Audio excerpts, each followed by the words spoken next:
Hi, ఈరోజు సోరకాయ సాంబార్ చూపిస్తున్నాను వీడియోలో. Let's go.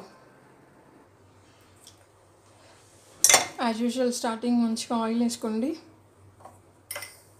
కొంచెం ఆవాలు, కొంచెం జీలకర్ర, 2-3 పచ్చిమిర్చీలు కొంచెం వేగనీయాలి. అందరికీ తెలిసిందే.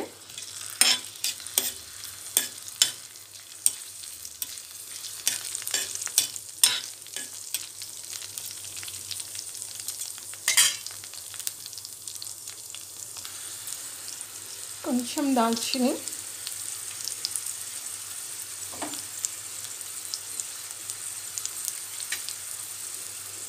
యూజువల్ కరివేపాకు, కొత్తిమీర, పుదీనా,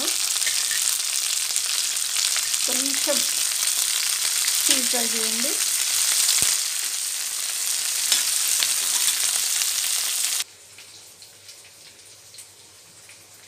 మంచిగా దంచేసుకోండి చక్కగా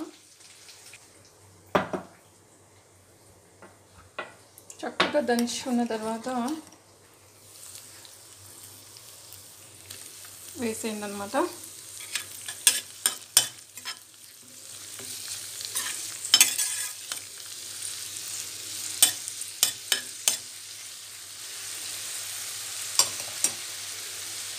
తర్వాత సోరకాయ ముక్కలు యాడ్ చేయాలి.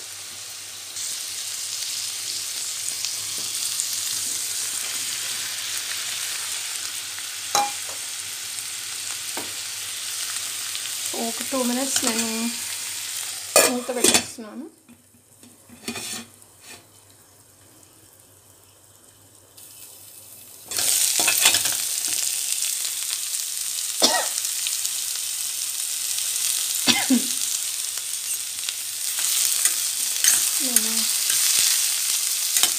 నేను చిన్నగా పెట్టడం మర్చిపోయాను. సో కొంచెం ఎక్కువ వేగిపోయిందన్నమాట. So this is enough. ఇంత వేగాక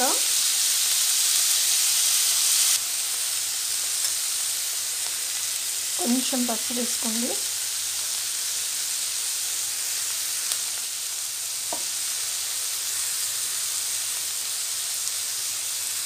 కొంచెం కారం వేసుకోండి.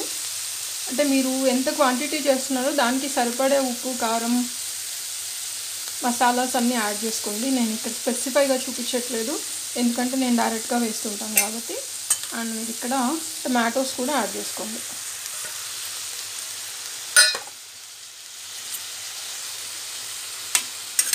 మంచిగా స్టీర్ ఫ్రై చేసుకొని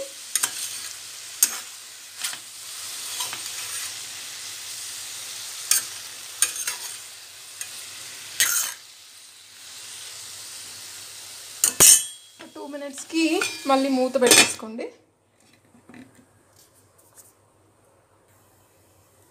2 minutes తర్వాత లిడ్ ఓపెన్ చేసి చూడండి. సో మంచిగా చక్కగా హాఫ్ బాయిల్డ్ అయిపోయిందన్నమాట. నేను వాటర్ యాడ్ చేయలేదు దీంట్లో. చక్కగా హాఫ్ బాయిల్డ్ అయిపోయిన తర్వాత క్వాంటిటీకి సరిపడా దాల్ అనమాట నేను ముందుగానే బాయిల్ చేసి పెట్టుకున్నాను. అండ్ చింతపండు రసం, మీకు ఎంత క్వాంటిటీ సరిపోతుందో, ఎంత థిక్నెస్ కావాలో దాన్ని బట్టి మీరు చూసుకోండి క్వాంటిటీని. సో దాల్ ఆల్రెడీ బాయిల్ అయిపోయింది కాబట్టి నేను ఇక్కడ చింతపండు రసం యాడ్ చేస్తున్నాను.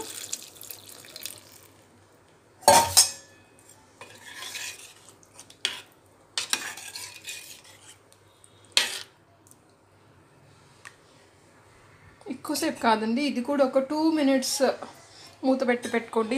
ఎక్కువసేపు పెట్టుకోకూడదు. ఇది కూడా వెజిటేబుల్స్ ఎక్కువ బాయిల్ చేస్తే ఏమవుతుందంటే దాంట్లో ఉన్న విటమిన్స్ అన్నీ పోతాయి కాబట్టి ఎక్కువగా బాయిల్ చేయొద్దు. Only 2 minutes.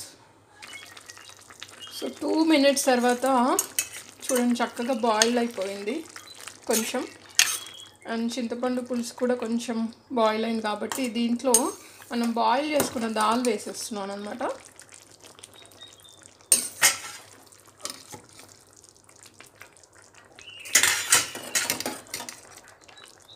దాల్ బాయిల్ చేసేటప్పుడు దాల్ బాయిల్ చేసేటప్పుడు 2 పచ్చిమిరపకాయలు వేసి బాయిల్ చేస్తే మంచిగా ఉంటుందన్నమాట. అండ్ ఇది ఈ వెజిల్లో క్వాంటిటీ ఫుల్ అయిపోయింది కాబట్టి నేను వేరే వెజిల్లోకి షిఫ్ట్ చేస్తాను. ఎందుకంటే ఆల్మోస్ట్ కుకింగ్ అయితే అయిపోయింది. ఓన్లీ దాల్ వేసేసాను. ఒక 2 మినిట్స్ బాయిల్కి పెట్టేసి తీసేయటమే అంట. దీంట్లో మీరు ఇంకా కొంచెం ధనియా పౌడర్ వేసుకోండి.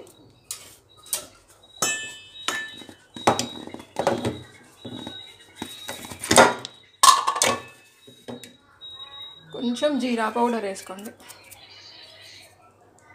అండ్ స్టీర్ చేయండి చక్కగా. అండ్ సాంబార్ అంటే చాలామంది థిక్నెస్ చూసుకొని చేసుకుంటారు. నేనైతే థిక్గానే ఇష్టపడతాను కాబట్టి నేను థిక్గా చేశాను. మీకు ఎవరికైనా కొంచెం ఇంకా థిక్నెస్ తగ్గాలి అని అంటే వాటర్ కన్సిస్టెన్సీ కూడా చూసుకొని యాడ్ చేసుకోవచ్చు. నేను వాటర్ యాడ్ చేయలేదు ఎక్కడా కూడా, ఓన్లీ చింతపండు కలిపినప్పుడు మాత్రం తప్పితే వేరే ఎక్కడ కూడా వాటర్ యాడ్ చేయలేదు. సో ఓకే, సో సరిపోతుంది నాకు ఇది. దీంట్లో నుంచి ఇంకా వేరే దాంట్లోకి షిఫ్ట్ చేయాల్సిన అవసరం లేదు కాబట్టి దీంట్లోనే ఉంచుతున్నాను. ఇంకొక 2 మినిట్స్ మీరు బాయిల్కి అలా పెట్టారంటే మంచి టేస్ట్ వస్తుంది. సో 2 మినిట్స్ తర్వాత ఇదన్నమాట పరిస్థితి సాంబార్. సో నేను ఆయిల్ కూడా చాలా తక్కువ వేసాను. అండ్ ఇది వెజిల్ వచ్చేసి ఆయిల్లెస్ వాటర్లెస్ వెజిల్ అనమాట. అందుకని మీకు ఆయిల్ కూడా తక్కువగా కనిపిస్తుంది. నేను తక్కువ క్వాంటిటీ యాడ్ చేశాను. సరిపోయినంత సాల్ట్ వేసుకోండి. నేను లాస్ట్కి యాడ్ చేస్తున్నాను సాల్ట్.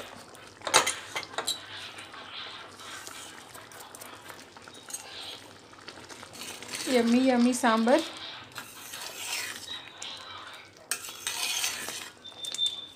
నచ్చితే మీరు ట్రై చేయండి, ఎలా ఉందో చెప్పండి. చేసిన తర్వాత అస్సలు డిసప్పాయింట్ అవ్వరు అనమాట ఈ ప్రాసెస్ మీరు యూజ్ చేస్తే. కానీ